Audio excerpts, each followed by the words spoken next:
So as usual, before we dive in and start playing with Unreal, we need to have some concept of what we're going to be doing. So this, again, is our game design document, our friendly starting point for all game development projects. By the way, on these slides at the bottom right, I'm going to be annotating with the version of Unreal that the tutorial was recorded in. So you're seeing it's in 4.10.2. That'll just help you be orientated if watching this once a later version is out.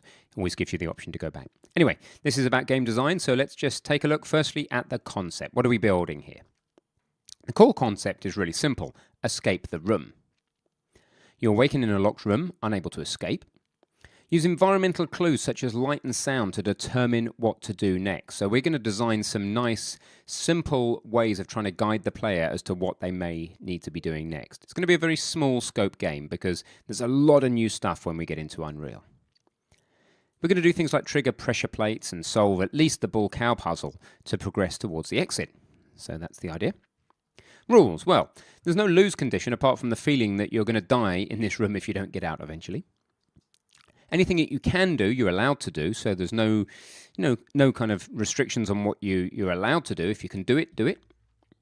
And you win by finally exiting the room. Requirements. So what does this thing need to make it happen? Well, we're going to use Unreal's provided starter content pack. That's got plenty of wall sections and a table and a chair and some lights and doors and door frames and all the stuff we really need. If you've got assets that you've either bought or made and you want to bring those in, absolutely do that. But I'm just going to start with the starter content so we're all on the same page. We're going to need to write some C++ code and some Blueprint to encode the behavior. We're going to use C++ where it makes the most sense and Blueprint where that makes the most sense. We're going to need various sound effects to enhance the atmosphere. If we can't find stuff in the starter content pack, then I will provide you with sounds from a sound library that's been kindly donated to us, which we'll hear about later on. And you're going to need some sketches for the layout of your room or rooms. It's up to you, really, whether you build one room or multiple rooms. I would either build one big one or lots of little ones interconnected. I also encourage you to build a different layout to what I do in this section. And you're going to need sketches, or at least one sketch for how one puzzle works. Maybe don't sketch them all out yet because you'd be better off doing one, encoding one, making it work, and then design the rest maybe after that when you've got a little bit more experience about what would be involved before you go and get super excited and start trying to recreate the next version of The Witness or Myst or whatever else you love. There's a lot of programming involved in those things, and we're not quite ready for that yet. So that's it. That's the concept, rules, and requirements, and we'll see how it pans out. What I want you to do now is sketch your room or rooms. Sketch out one large room or a few smaller ones.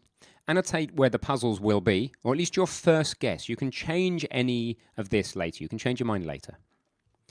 Create a more detailed sketch of one of the puzzles, just one. As I said, we want to make sure that we understand what's involved in actually implementing these things before we get carried away with some massive design that we may not be ready as a team, or whether that's a team of 1, 2, 3, or 300. We want to make sure we're capable of delivering what we're dreaming about. So let's deliver things as we think about them. This is very lean to just make one puzzle, get it completely finished, and then start thinking about the rest. We're kind of prototyping and testing all in one.